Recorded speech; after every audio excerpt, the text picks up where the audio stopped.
Hi, I'm Chet Gladkowski with GAPro. There was an article that appeared in the New York Times last week, and let me just pull out a few little quotes.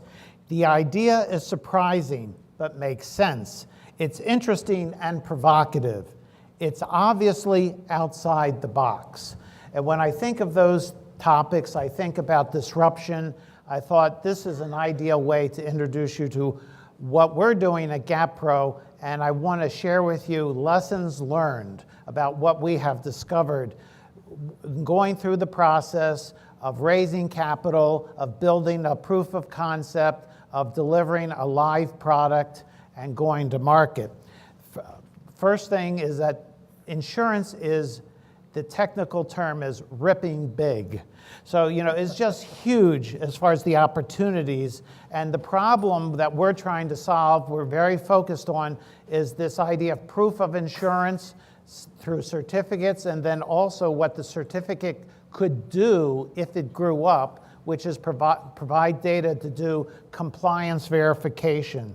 And what the problem that we saw is this vortex of emails and faxes and calls, and nothing is coordinated.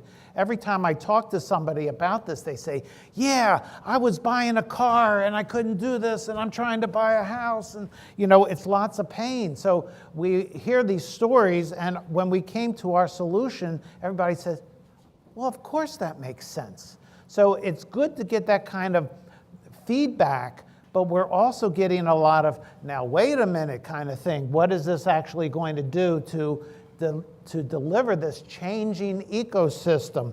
We did original presentations, and the immediate feedback was, well, you know what? We see lots of value. We see how this is really going to help. We talked to one broker, as an example on this slide. They are spending $72 million a year. That is their number, not ours, to produce a piece of paper, which is like a stick match, a wooden match. Remember those? What happens? You light it. It glows brightly, and it burns down. And when it's out, what is the match good for? Nothing. And that's basically what a certificate of insurance is worth. It's worth as of the point in time it was created. Hopefully it wasn't produced through fraud. Hopefully it wasn't produced by someone who had no idea and said, oh, by the way, I need to get this job, so would you make it look like they want even though I don't have it, kind of a thing. So we see that there's this great need. And as the lessons learned as we talked about this was saying, well, could it do this? Could it do this? And one of the lessons learned was to say, we're going to put on blinders. We're really going to attack the problem in hand. There's lots of other ancillary uses which we'll save for the future. Our go-to-market strategy is say we have to find a place to do this, to try it out. So we went to, of all places, the professional liability E&O market. And everybody's saying, well, you should have done construction, you should have done workers' comp, you should have done trucking. Those are great opportunities, but I have to get to like 1,000, 1,500 insurance companies to make this work. E&O, basically, there are 10 carriers that write the predominance, like 95% plus of the business. So we can get, by attaching ourselves and partnering with a handful of companies, we can get great momentum to win that particular marketplace. Part of our other lessons learned is, I know I'm not supposed to say this, so can it be like Oprah? It's just between us. We went down the traditional path of building it ourselves. Trying to scale what we're doing was going to take too long. We then went to a partner who said, we have a platform, can do this. But they really could, in other words, a software company that said they could do something that they couldn't do. I was so surprised. Thirdly, we found a company called Knowledge Cube out of the UK, which really can scale horizontally and vertically. It already has a system in place that's in use in 158 countries with over 140 different data entry files coming in from all sorts of languages and currencies. So we had to know it was going to scale, and by placing it on the Microsoft cloud, we didn't have to go through the whole infrastructure and whatever. And basically for $50,000, we built a proof of concept. We now have a pilot going in, and we are at the cusp of our minimum viable product, or MVP. That sounds like a pretty good deal to me, to be able to develop and have a product to be able to live with. So it's not the usual path, but it was one that worked for us. One of the other lessons we learned is the fact that if we get this data, people would be interested in it. I thought, well, we'll get it, and it's only the 4 stakeholders. No, it really became apparent, if I've got policy data from a preponderance of insurance companies and put it in a white space, insurance companies are going to be interested in it, because today, the data they see is their data.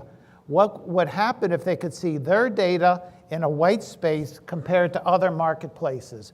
What would a company be willing to pay to not only see the policies, but the risk profiles of the insureds and the third parties that define their insurance needs? There's a great opportunity there that we just didn't see in the beginning.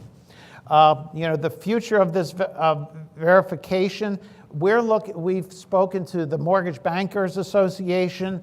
I mentioned, I think, 2.8 million new home mortgages every year. There's, I forget how many millions of commercial buildings. Every one of those has a mortgage on it. Every one of them has a proof of insurance on an annual basis.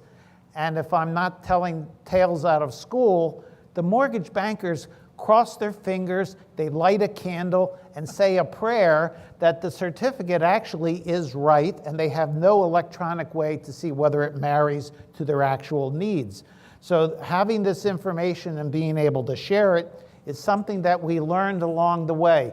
We didn't have this thing totally wired at the beginning, which leads to sort of the whole thing of you never know everything. You're always going to be growing. We're always going to be learning.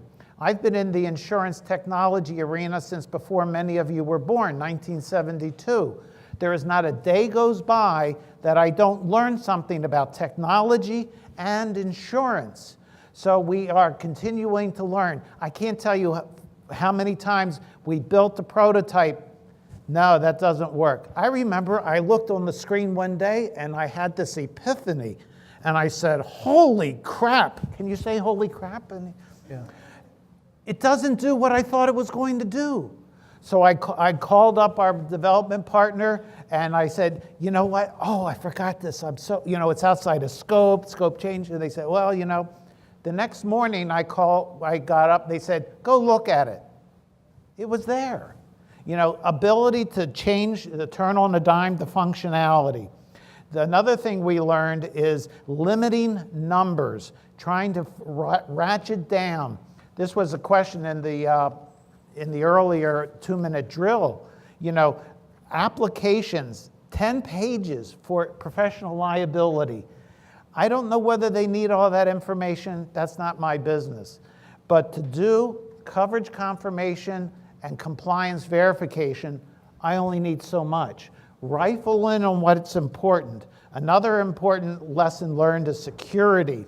We know that I describe it this way. We've built polarized lenses like the non-glare glasses that you have that only lets certain light in and keeps other things out. We've created data polarized lenses so each of the 4 stakeholders, the carrier only sees their data, the agent broker only sees their data, the insured only sees their data and can only talk to those people, and the third party only has certain information. And we've built actually sort of an accident is a social media kind of thing where insureds and third parties can invite one another. I'd like to end with a quote. Abraham Lincoln said, "It is not, can any of us imagine better, but can we all do better? Object whatsoever is possible, still the question recurs, can we do better? The dogmas of the quiet past are inadequate to the stormy present. The occasion is piled high with difficulty. We must rise with the occasion. As our case is new, so we must think anew and act anew. We must disenthrall ourselves from our current solutions, and then we shall save our country.